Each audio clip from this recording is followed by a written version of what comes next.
All right, good morning, Rabosai. Begin by thanking our sponsors. To thank our Talmud Torah sponsors, Naftoli and Chava Tilson from Eretz Yisrael. Rabbi Naftoli thanking his friend Benjamin for introducing him to the Daf.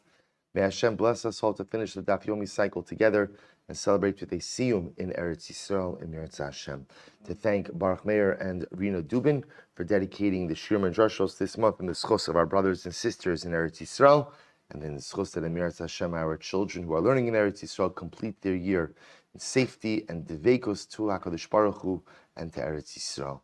To thank our week of learning sponsors, Alan and Shari Steinmetz, in commemoration of the yard site of Alan's mother, Chaya Bas Reb Meir, and Jeff and Debbie Schwartz for dedicating the week of learning this week for a successful procedure and continued recovery for Jeff. He should be well.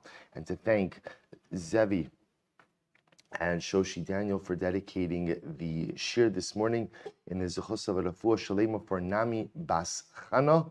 We hope that she, together with Kol Cholei Yisrael, have a complete and enduring refuah. But with that, let us begin. Today's daf is Memvav 46, and we are picking up on Memvav, actually second line from the top. Amar Balazar Mishum Bar Kafra. So we'll say some very interesting, and today we're going to, Eretz Hashem, finish the perek. So some very interesting sugyas that we have in the details of the Beis HaMikdash. So Amar Balazar Mishum Bar Kafra, or Amar Balazar Mishum Bar Kafra, Omer Hayir Rabbi Meir. Rabbi Meir used to say the following idea: Every ola shenisosru oselahen ma'aracha bifnei atzman v'soja. So it's an interesting case. So every ola is the case of ola limbs which are left over. So if you take a look at, I haven't to go to Rashi yet, but if you have ola limbs which are left over, so we'll say the idea over here is, what's happening here is, remember, we spoke about the idea that at night there are no karbanos. Remember again, what's the only thing we're doing at night? At night, we are simply going ahead and burning leftover limbs and fats on the Mizbeach. What happens if come the next morning, you still have leftover limbs? So what happens in that particular situation? So comes along Bar Kafra, in the name of Bar Kafra, saying that Rabbi Meir used to say, if you have ola limbs that are left over the next morning, Oselahan ma'aracha bifnei atzma. You make a brand new ma'aracha, a brand new pyre for them. I remember, how did we end off yesterday? So how do we paskin? On a regular day, how many pyres on top of the Mizbeach? 3, right? Yom Kippur 4, regular day 3. We have ma'aracha gidola, which was the pyre used to burn karbanos, ma'aracha kitana, used for kitores, and what we call ma'aracha shel kiyum ha'esh, a third smaller ma'aracha that was really there just in case the ma'aracha gidola was not burning well. That third ma'aracha, that third pyre was there to help it out. And then again on Yom Kippur, you would have a fourth ma'aracha. You would have a fourth pyre that was there for what purpose? Kitores, right? The special kitores, interesting, the special kitores of Yom Kippur got its own pyre. Now it's coming along Rabbi Meir, and Rabbi Meir is saying, oh, and by the way, if it happens to be that overnight the limbs of the ola don't burn well, the next morning you should go ahead and arrange a brand new pyre specifically to go ahead and burn off those limbs. To go ahead and take it. So in other words, what Rabbi Meir seems to be saying over here is, we don't want yesterday's limbs going on today's ma'aracha gidola. So you make a new ma'aracha, and I'm going to say, somebody, maybe Milt pointed out to me yesterday, the Mizbeach was huge. We're gonna get into the dimensions in Eretz Hashem, but the Mizbeach was quite huge. So there's room. There's enough room for every pyre, right? No pyre left out. Hey, so I'll say so. I just want to point out Rabbi Meir's idea is just create another pyre to go ahead and close out yesterday's sacrificial service. The Sodron, va'afilu b'Shabbos. I will say, now, we don't paskin like this, Rabbi Meir. We know that already, right? Because again, we just said, we paskin on a regular day, all you have, maximum are 3 pyres, and on Yom Kippur, you have a fourth for the Ketorah. So we don't paskin like this idea, but we're intrigued by this idea, specifically that last phrase, V'afilu b'Shabbos. And you could go ahead and you could do this even on Shabbos. So the Gemara says, my kamash malon. So what exactly are you coming to teach us? So after all, we learned Tanina, B'chol yom hayusham arba ma'arachos. Now, we'll say, obviously, this is reflecting a different opinion, right? That on every day they had 4 ma'arachos on the mizbeach. So again, so what's the chiddush over here? On Rabbi Avin lo nitzrucha ella lipsulin. So we'll say, no. What's interesting about this is as follows: that actually what we're referring to over here are what we call psulin. They both say, if you look at Rashi, Rashi says psulin is hanach dim alu lo yerdu. Both say there are a group of karbanos, interestingly enough, which you're not really supposed to offer up on the Mizbeach, but once you put them on, you do not take them down. So the Gemara is suggesting that's what we're referring to over here. V'dafka shemash labahana or. But this is only assuming that the fire has already taken hold of these karbanos. But if the fire has not taken hold of these karbanos, then what? Then we'll take them down. Take a look at Rashi.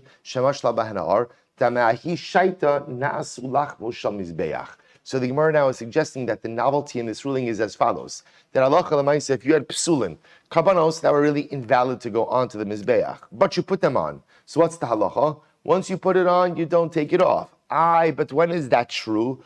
Only if the fire has actually taken hold of the carbon. But if the fire has not taken hold of the carbon, then what? Even though you put it on, what do? You take it off. Says the Gemara, there's an alternate version of this. Echad ksherin ve'echad psulin, imash labahana are in, ve'i lo. An alternate version says, we'll say, whether a carbon is kasher, whether a carbon is puzzle, once you put it on, right? Once you put it on and the fire takes hold of it, halacha l'maisa, you cannot take it off. Which I will say is an interesting nuance in halacha, because the truth is, before this Gemara, I would have assumed at what point in time does a sacrificial item become the property of the mizbeach?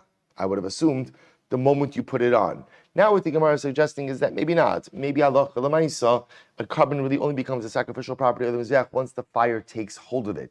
Now I will say, now you might think to yourself, well, what does that matter when it becomes the sacrificial property, when it doesn't? Well, it doesn't matter in the case the Gemara just mentioned, because in a case where you inadvertently put something puzzle on the mizbeach, right? You inadvertently put something puzzle, so can I take it off? The Gemara will suggest it depends. Has the fire taken hold of it or not? If the fire has, you can't remove it anymore. If the fire has not, you can remove it. Now let's look at that last phrase. What does it mean when it says even on Shabbos? So the Gemara says, Tanina v'hayom chamesh.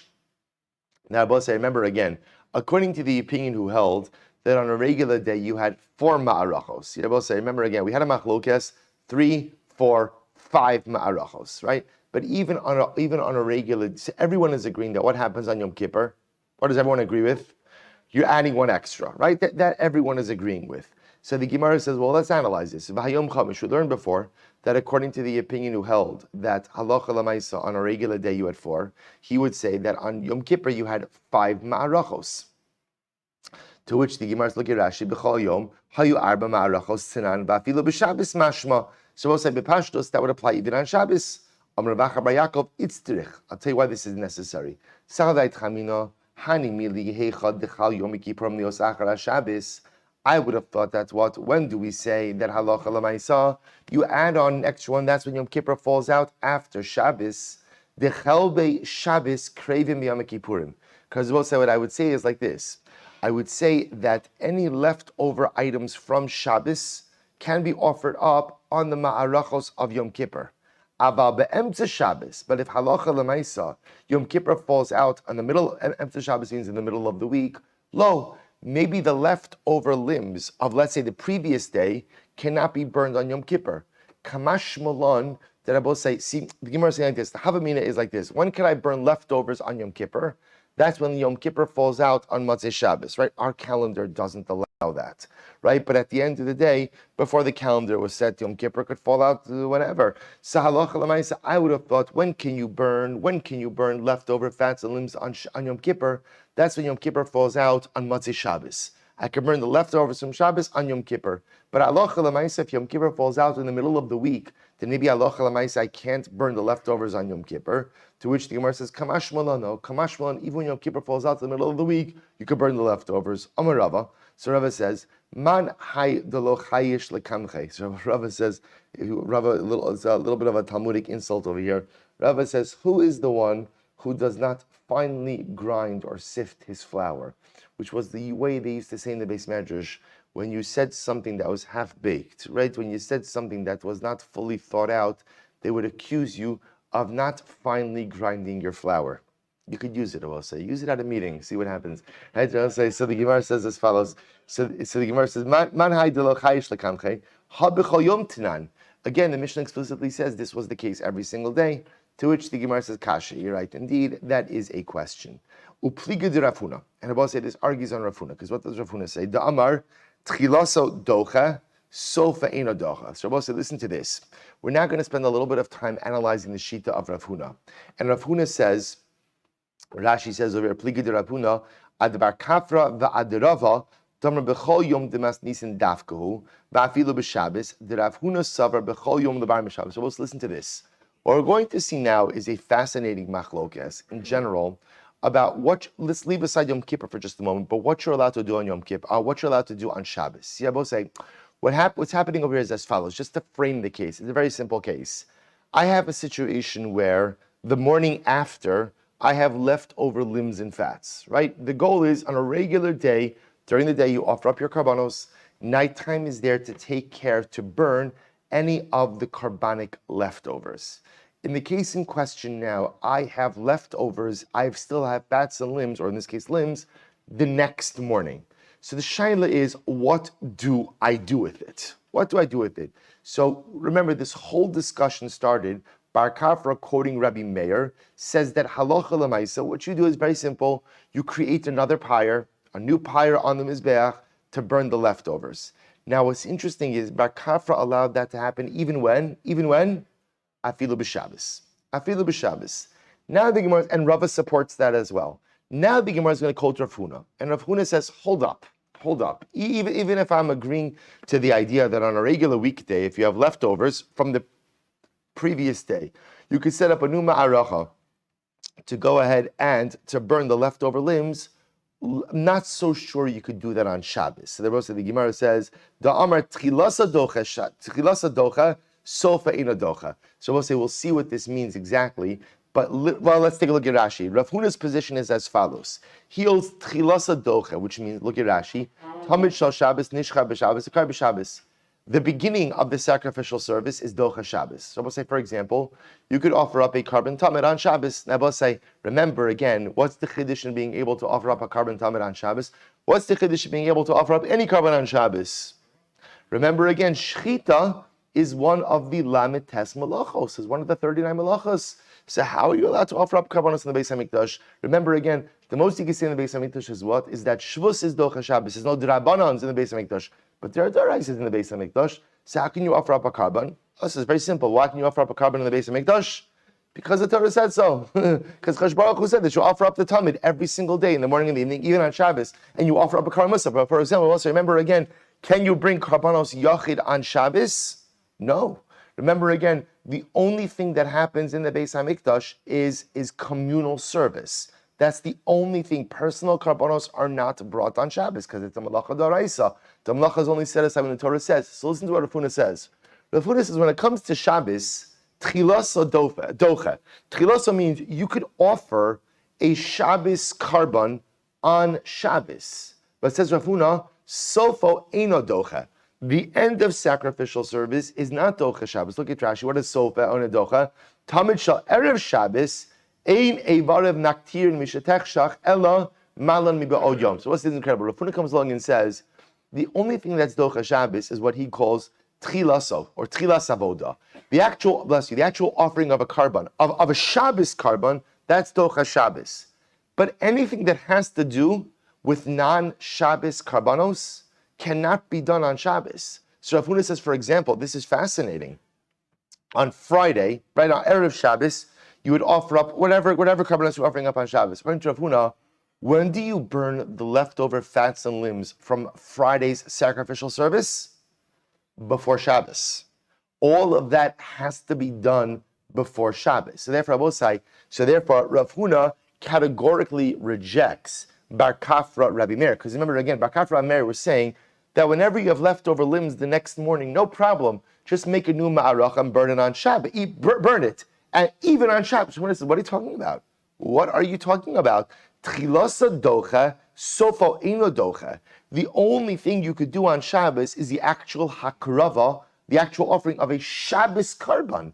But anything that is related to sacrificial items before Shabbos, all that's got to be closed out before Shabbos starts. You cannot do anything with that on Shabbos itself. So Gufa, let's analyze this. Amar Rav Huna, both say it's really a fascinating shita. So Rav Huna, Tamid. So we'll say now we're going to expand on this a bit. Tamid tchilaso docha, sofo eno docha. So we'll say here it is. Rav Huna says halakha l'maisa. Carbon tamid. The beginning of the tamid is docha Shabbos. The end is not docha Shabbos. The end is not docha Shabbos. So says the Gemara. So what does that mean? So we'll say now this is a machlokas. My eno docha. So we'll say what is it? What's not nidcha? What's not set aside? Right. So let's look at Rav Huna's words. Rav Huna's words are right when it comes to the carbon tamid. The beginning is docha, sets aside Shabbos. The end is not docha. Says the Gemara, what are we referring to? What is set aside? What is set aside? Ma'ina docha. So the Gemara says, Rav Chisda Amar docha es Shabbos ina docha es hatuma. Rav Chisda said, interestingly enough, that halacha l'maisa, so the carbon tamid will be docha Shabbos, but not docha tuma. Now look at Rashi. What does that mean? Ma'ina docha.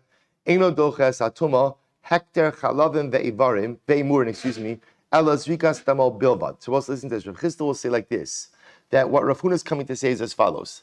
The tamid is docha Shabbos. So I will say, which means that halacha l'maisa, anything you have to do for the carbon tamid, you could do on Shabbos. The tamid, and specifically again, the burning of the fats and limbs, is not docha tuma. That I will say, let's take a step back here for just a moment. Remember, Tuma is nidcha b'tzibur, which means that the laws of Tuma are set aside for any communal offering when the majority of the community is Tameh. What Rav Chisda is suggesting, however, is which part of the sacrificial service is set aside for communal Tuma? Only what? Only Zrika. Because we will say, remember again, what is the most important part of the carbonic service? Zrika, right? Once you do Zrika, everything else, it's not optional, it's mandatory, but everything else, if for some reason you didn't get to it or were unable to do it, does not compromise the carbon. This is incredibly important. So we'll say this is fascinating. So if Chisda says like this, when it comes to Shabbos, the carbon tamid is docha Shabbos, absolutely. And which parts of the tamid? Every part of the tamid is docha Shabbos. When it comes to Tuma, the only part of the tamid, so if they're in a situation of communal tuma, the only part of the carbon tamid which is docha tuma is what? Is the zrika. So we'll say, for example, in a situation of communal tuma, you'll do the zrika satamid, but you would not burn the limbs on the mizbeach. This is very interesting. Where would you burn the limbs? Michutz lamachana, like any other carbon that became tamei. So when we say tuma hodsha b'tzibor or tuma dechuya b'tzibor, that will ultimately allow for the zrikas hadam, but will not allow for the rest of the sacrificial service. Rava Amar, Rava says, or actually changes it to Rabba. Rabba Amar docha es hatuma ve'ino docha es hashabis. Rabba says no. What it means is that carbon tamid is docha tuma, but it's not docha Shabbos. So I will say, so what you have is a fundamental machlokes over here. You have Rav Chisda saying that halacha l'maisa on Shabbos, pretty much you could do anything you need to do for the tamid. Which I will say also sounds like what? Also sounds like you could even burn leftover fats and limbs from yesterday's tamid on Shabbos, right? Because essentially the laws of Shabbos are set aside vis-a-vis the halachos of tamid. But when it comes to tuma, the only thing you could do vis-a-vis the carbon tamid in a state of communal tuma is zrika. Rabba disagrees, and Rabba says that halacha l'maisa, when it comes to communal tuma, the laws of tuma totally set aside for everything when it comes to the carbon tamid. So not only can you do zrika in a state of tamid, but in a state of tuma, but you can even burn the carbon on the mizbeach in a state of tuma, but it's not docha Shabbos.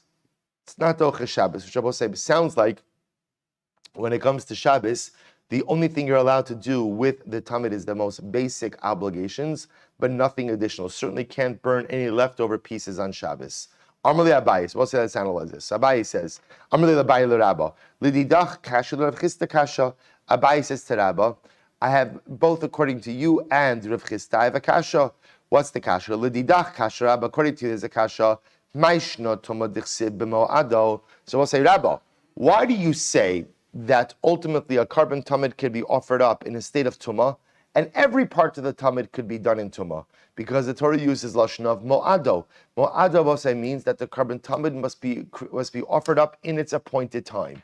And what that phrase appointed time means is no matter what's going on, right? You are permitted to offer up the carbon tamid.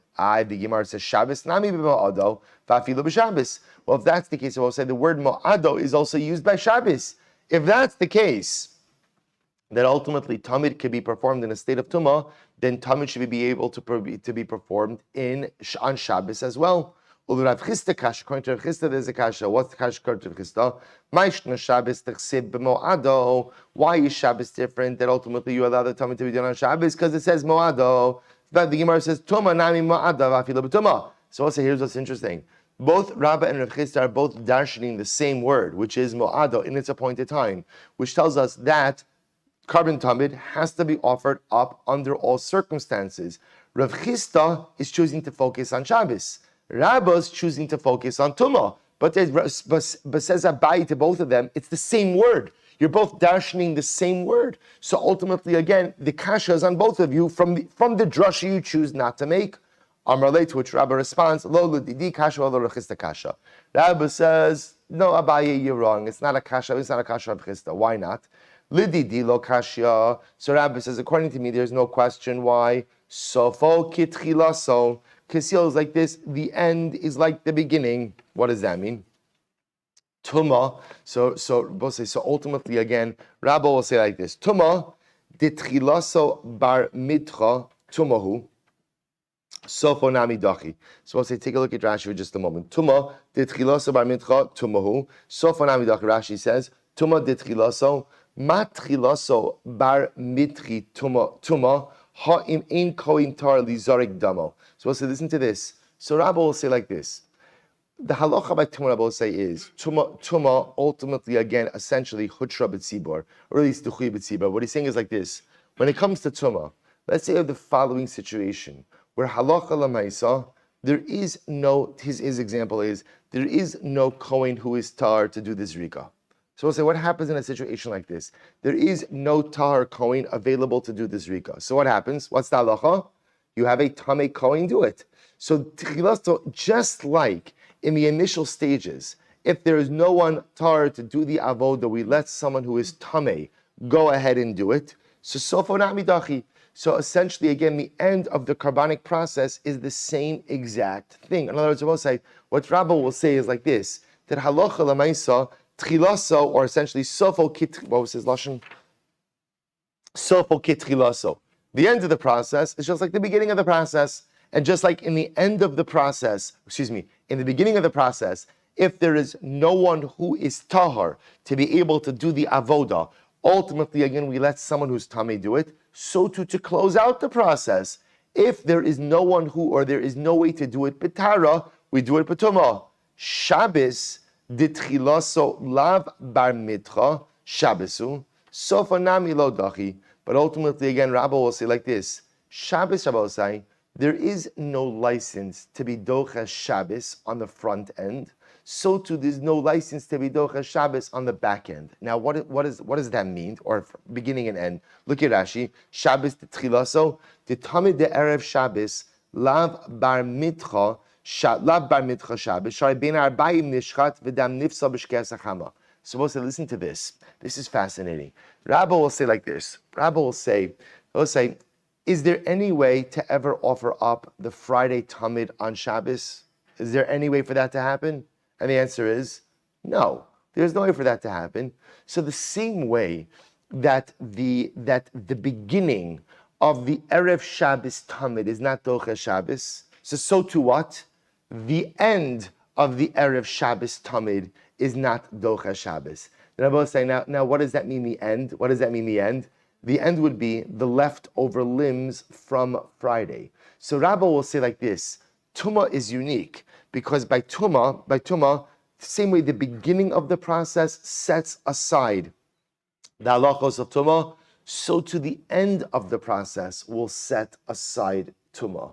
But by Shabbos, the quote-unquote beginning of the process doesn't set aside Shabbos. Now what he's calling the beginning of the process is you can never offer, if for some reason you forgot to offer up the Friday Tamid, right? We'll say, is there any way to do that on Shabbos? No. Besides the fact that there's no makeup, in other words, there's no way to begin the Friday Avodah, the Friday Tamid on Shabbos itself.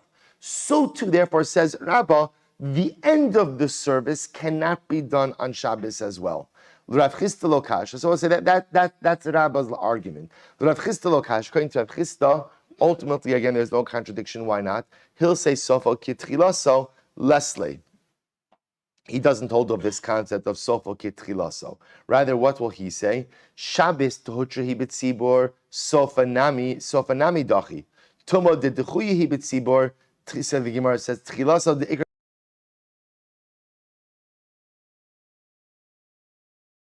has a simpler approach. Rav Chisda says, you're equating Shabbos and Tumah. They're not the same. They're not the same. Rav Chisda posits, Shabbos hutra b'tzibur, Tumah dechuya b'tzibur. Now, we'll say, remember again, we've seen this before in Maseches Pesachim. We'll say, what's the difference between hutra and dechuya? Hutra means that for this particular issue, it's as if it's not Shabbos. We'll see. We'll plug that in just a moment. Dechuya means what? It's Shabbos. But under duress, we're going to allow you to do certain things that we would not normally allow you to do on Shabbos. So we'll say, now listen to this. So, or allow you to do certain things. So listen to this. So Rav Chisda will say like this. Rav Chisda will say, Shabbos hutra b'tzibor. When it comes to sacrificial service, communal sacrificial service, we treat Shabbos like what? We treat Shabbos like what? Like a Tuesday. It's like, in other words, the halachos of Shabbos do not apply to communal service, which I will say is a very true statement. They don't. I want to point out, let's say, when you offer up the carbon tamid on Shabbos, do you do it with the shinui? Right? So what does that show you? Right? Is there any part of communal service, of communal carbon that you leave off on Shabbos? No. So if Chis will say, what does that tell me? That tells me, though, when it comes to Shabbos, Shabbos hutra b'tzibor. That halacha l'maisa, when it comes, again, I want to be very clear. This is referring to a very narrow area of what? Of communal sacrificial service. When it comes to communal sacrificial service, we offer up karbanos in the Beis Hamikdash on a Shabbos like it was a Tuesday. There's no difference. So if Chisda says, because there's no difference, it's quite possible to say that what? It's quite possible to say that halacha l'maisa, right? That halacha l'maisa, the dochash, right? That ultimately, again, offering up the carbon tamid in all of its aspects, and maybe even going ahead and what? Going ahead and offering up the leftover fats and limbs will be permitted on Shabbos. Tumah, on the other hand, is hutra b'tzibor. So we'll say, what does that mean if Tumah's hutra b'tzibor? I'm sorry. Tumah's dechuya b'tzibor, right? Which means that I will say, under duress, we will go ahead and set aside the laws of Tumah for the sake of communal sacrificial service. Now, what does that mean? We'll let you do the sacrificial minimum in order to be able to affect karbanos, communal offerings, but no more. Which in the realm of karbanos also means what? What's the sacrificial minimum? Zrika. So we'll let you do Zrika. We'll let you do Zrika in a state of Tumah. So therefore, I will say, if 51% of Klal Yisrael is Tameh, or there's not a Kohen, ultimately, again, who is started to be able to perform the Avodah, we'll let him perform the Zrika, but are we going to let him burn the limbs of the carbon on the Mizbeach? Absolutely not. So we'll say this is the Machlokes, ultimately, again, Rabban and Chisda. I will say, now how do we paskin? Now, remember, there are two things that's happening over there. There are two discussions, right? Discussion number one is, let's start with Shabbos, right? Two things, two areas of concern. Discussion number one is, if I have leftover limbs from Friday's Tamid, right? So remember, again, I offered the Tamid on Friday afternoon. I put it on the Mizbeach to burn, even before Shabbos. Now I have leftover limbs on Shabbos. Can I burn leftover limbs from Friday on Shabbos? That's question number one. That's a general Hilchos, right? Hilchos Mikdash, Hilchos Shabbos question. Can I burn leftover sacrificial matter, weekday sacrificial matter, on Shabbos? Shaila number two is what? Is halacha l'maisa for Hilchos Tumah. For Hilchos Tumah, if a carbon was offered up in a state of Tumah, so Zrika was done in a state of Tumah, why? Because Tumah hutra b'tzibor. Am I able to offer up the animal now, the limbs on the Mizbeach? Those are the two shailas. Hilchos Shabbos shaila, Hilchos Tumah shaila. So I will say, here we go. The Rambam, interesting enough, deals with both of these shailas. In Hilchos Tamidin and Musafin, Perek Aleph, halacha zayin. Listen to the Rambam. Zok the Rambam. Ivarim shel tamid dochen es hatuma ve'in dochen es haShabbos. Wow. There was a little bit of mixing and matching going on over here. So the Rambam says the ability to go ahead and offer up the limbs of the tamid are dochet tumah, which Abosai means, according to the Rambam, halacha l'maisa, once you have license to offer up a carbon bituma, you have the license to do what? To do what? Everything. So it's not just zrika. You see, again, the havamina was all that tumah allows you to do is do the zrika, because zrika is the ikar of the carbon, but then nothing else. You can't put that animal in zech. It's tamei. The Rambam says no. Once you're allowed to offer up bituma, tuma hutra b'tzibur, and therefore once tuma's hutra b'tzibur, essentially I will say not only do you do the zrika b'tuma, but you go through the entire sacrificial process. You do everything in a state of tumah. Incredible. However, listen to this. He holds that Ivarim shel tamid are not docha Shabbos. Now we'll say, now what does that mean?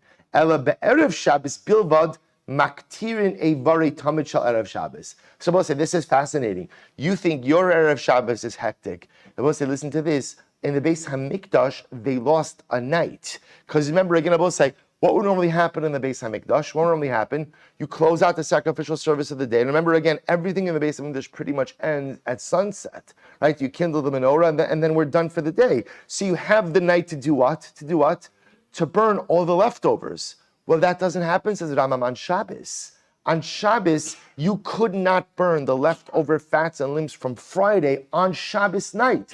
So you, bless you, so you would have to make sure everything was done before Shabbos. I will say this halacha l'maisa. You cannot go ahead and burn anything from Friday on Shabbos itself. Ela be'erev Shabbos bilvad maktirin evrei tamish of Shabbos. Rather, again, it was only on erev Shabbos itself that they had to burn all the leftover fats and limbs. Listen to this. I will say here's the formulation: shatamid tchilasa doche Shabbos v'sofo eino doche. I will say here's the formulation, because what are you allowed to do on Shabbos? Tchilas tamid. I will say tchilas tamid means you could offer up a tamid, but you cannot go ahead and do the concluding processes of tamid. So you can't burn yesterday's karbanos on Shabbos itself. Similarly, again, chalvei Shabbos kivim b'leili yom tefine. So I will say, so that's the halacha. It just is really, really fascinating. So halacha l'maisa, we Rambam paskins that tuma is docha, or I should say, Ivarim shel tamid are dochin tuma, and therefore I will say, when you have a license to offer up a carbon betuma, you offer up the carbon in its entirety, but on Shabbos, only tchilas tamid is docha. You could go ahead and shech the tamid on Shabbos, but you are not permitted to go ahead and what? Burn leftover fats. So I will say, so incredible. Now you have a picture of Erev Shabbos in the Beis Hamikdash. Everything had to be done prior to Shkia. You don't have the night to burn the fats and limbs. Beautiful. We'll say, let's go weiter. We're going to finish the parak. Itmar. We'll say, this is a fascinating case. What happens? I will say, if remember again, let's go back for just a moment. You're going ahead and the Kohen is getting the fire, he's getting the coals for the Ketores. Where does he get the coals for the Ketores? On a regular day, not Yom Kippur. On a regular day, where does he get coals for the Ketores? Ma'aracha Kitana, right? The small Ma'aracha. So he's going ahead and getting the coals. Or I will say he's getting the ish for the menorah. Now this is very interesting as well. So we made reference to this yesterday and I didn't go into it. When we talk about the fire for the menorah, what's the fire for the menorah? So we'll say this is a big machlokes. So Rashi seems to indicate that halacha l'maisa, he would actually take a coal. He would take a coal from the top of the mizbeach and use that coal to go ahead and ignite the menorah. Tosfos is actually Tosfos on Menheimet Beis, Divrei Maschil Tamid, puts in there, he says, no, he didn't take a coal, he would take a splinter of wood and use that. And I will say, again, it's just an interesting machlokes. Was it a coal? Was it a splinter of wood? Either way, the fire source is being taken from the top of the mizbeach. And I will say, here's the interesting shaila. What happens if you extinguish that fire? So let's illustrate this with the guitar. It's a little bit easier. Right, so the Kohen goes, remembering, I will say, you can imagine the process. We're going to see it soon in Eretz Hashem. Kohen walks up the Mizbeach. Remember again, how does the Kohen normally get to the Mizbeach? Little chazon, everybody. So this is very, I lost my on the wall thing also, but I'll show you this just for a moment. So I just want to point out, remember, how does the Kohen walk up? Little chazon, how does he walk up?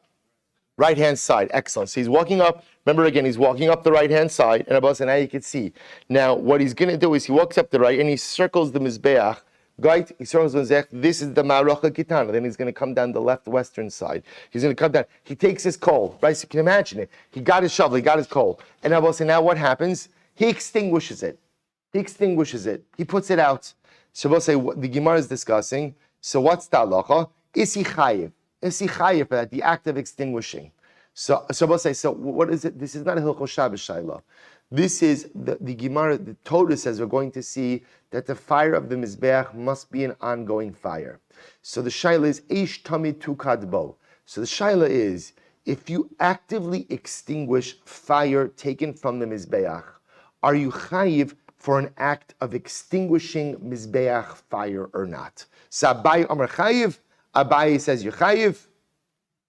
And ultimately, again, Rava Amar Potter. Rava says that's your Potter. So the Gemara says, let's analyze this. So first of all, let's take a look at Rashi. Mechabe ish machta menorah la'achar shechasa gichala l'machta ola menorah kiban. So we'll say after you went ahead and you removed. So the case over here is, I want to be clear. You removed the coal from the fire for the ketores, or the splinter or the coal for the menorah. Then after you removed it, you extinguished it. Are you chayiv? Now, boss, I know what you're asking. What are you thinking to yourself?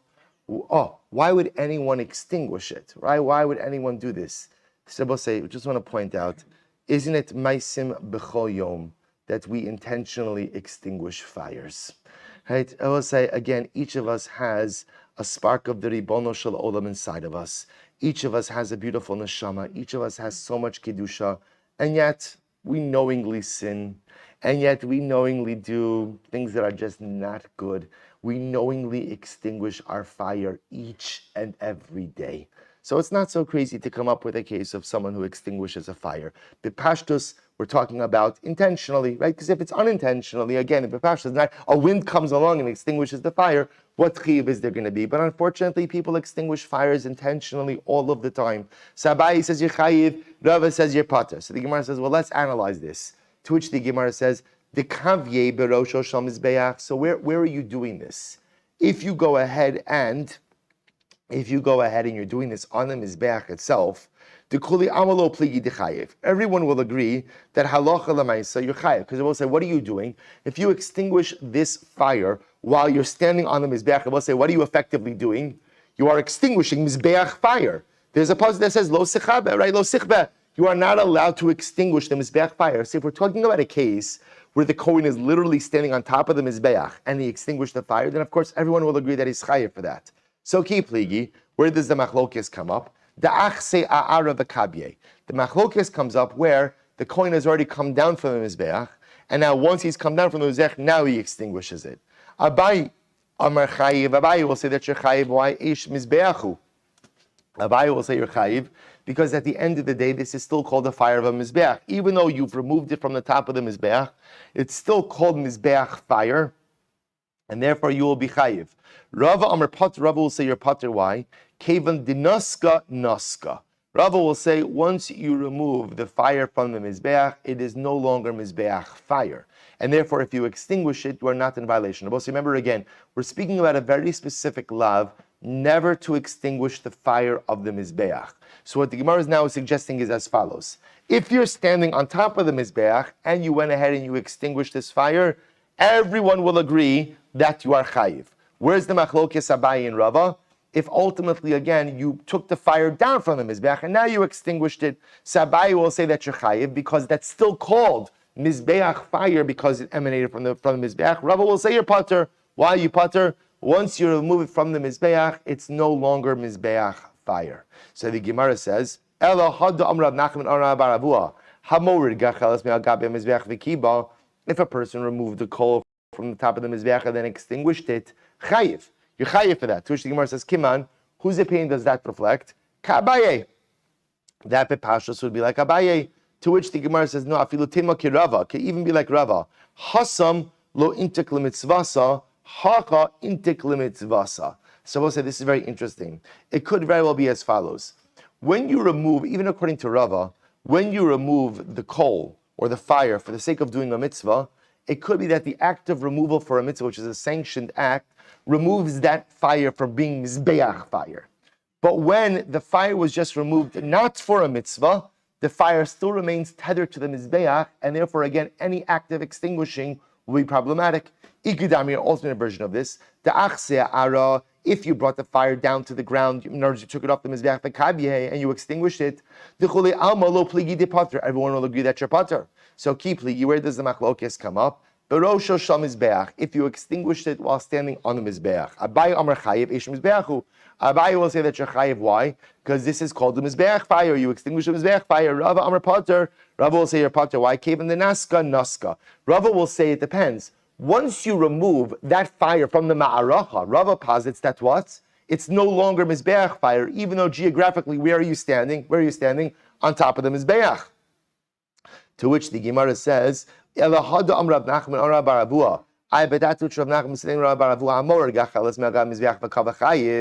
one goes ahead and brings down a coal from the mizbeach and extinguished it, he's chayiv. Kiman, whose opinion does that reflect? Lo ka'abaye velo k'Rava. Not like Abaye and not like Rava. To which the Gemara says, no, hasam lo intik lemitzvasa. Ultimately, again, I will say there the difference is halacha l'maisa has not been removed for the mitzvah, and therefore halacha l'maisa, because of that, it's still considered to be isha the mizbeach. Hacha intik lemitzvasa. But here we're talking about a case where it was removed already for the mitzvah. So we'll say, how do we paskin? How do we paskin halacha l'maisa again? How do we paskin in this particular situation? So we'll say, so remember again, we have a number of different variables over here. Number one, really the fundamental shaila is how tethered is fire to the altar, right? That's the fundamental shaila. Do we say once you remove it from the ma'aracha, even though what you're standing on top of the mizbeach, that is no longer mizbeach? We'll say that's the core question. Everyone agrees that what am I chayiv for? What am I chayiv? What am I chayiv? If I extinguish mizbeach fire. That's what everybody agrees with. The shaila is, how long is fire, or to what point is fire considered to be mizbeach fire? Do we say, once I remove it from the pyre, even though, again, I'm standing on the mizbeach, that's no longer mizbeach fire? Or do we say, no, as long as it's on the mizbeach, even if it's detached from the pyre, that is still called mizbeach. So how do we pass? Listen to this. Rambam. The Rambam is always there for us. And I will say there are certain things in life you could always depend on. You could always depend on Rashi. You could always depend on the Rambam. That's about it, right? And of course, you can always depend on the Ribbon Shalom. I should say you can always depend on the Ribbon Shalom, Rashi, and the Rambam. Other than that, you can't depend on much. So the Rambam writes as follows. So he says, Hilchos Tamidin Musafin, Parak Beis Halacha Vav. HaMechabe Eisham Mizbeach. So we'll say first that starts with the rule. If you extinguish the fire of the Mizbeach, Loka, you get Malchus, right? You're in violation of a lav. What's the lav? Lo sichbe. The Torah says you are not permitted to extinguish the fire. Watch this. Afilu gacheles acheres. Even if you extinguish one coal, you are in violation. Va'afila horida me'ala mizbeach v'kiba loka. And says the Rambam, even if you take a coal down from the ma'aracha, you take it off the mizbeach and you actively extinguish it, you are in violation of the lav. So both say, number one, the Rambam says that halacha l'maisa, even if you remove mizbeach fire from the mizbeach, it's still called what? Mizbeach fire. And if you extinguish it, you are in violation. However, aval, ish machta ve'ish menorah shechina b'mizbeach lahalik mena, afa pi shekiba osam b'rosh ha'mizbeach potter, shar niska l'mitzvah acheres ve'ein ani kar me'ishon zeh. Listen to this, both say. So Rambam paskin, halacha l'maisa, like this. Fire of the mizbeach is always called fire of the mizbeach. Right? So whether you extinguish it on the mizbeach or whether you take it off and you extinguish it on the ground, ultimately, again, that is called mizbeach fire. However, the exception is as follows. Once you remove coals from the fire for the sake of a mitzvah, or be the example, the sake of a mitzvah, for the ketores, or for the menorah, it loses its identity as mizbeach fire. It's no longer mizbeach fire. And therefore, right there, even while you're standing on the mizbeach itself. And therefore, halacha l'maisa is supposed to say, so therefore again, let's plug this in. So case number one is if you were to go up to the mizbeach, take a coal, and actively extinguish it. Whether you extinguished that coal on the top of the mizbeach or you extinguished that coal on the ground, what's the halacha? Chayiv. However, if halacha l'maisa, you go ahead and what? If halacha l'maisa, you go ahead and the Kohen takes the shovel full of coals for the ketores, or takes the splinter for the menorah, once he removes that from the ma'aracha, it no longer has the status of mizbeach fire. So if he were to remove those coals and then actively extinguish it, he would not be chayiv. It's only if you remove the coals or remove the splinter, not for the sake of a mitzvah, it retains its mizbeach identity wherever you are, either on the mizbeach or off the mizbeach as well. We'll say that is the halacha l'maisa. Hadjun alach tarach bekalfi. Mazel tov. We'll say, Eretz Hashem b'shat tov mitzlachas, new parak tomorrow. Shkoyach.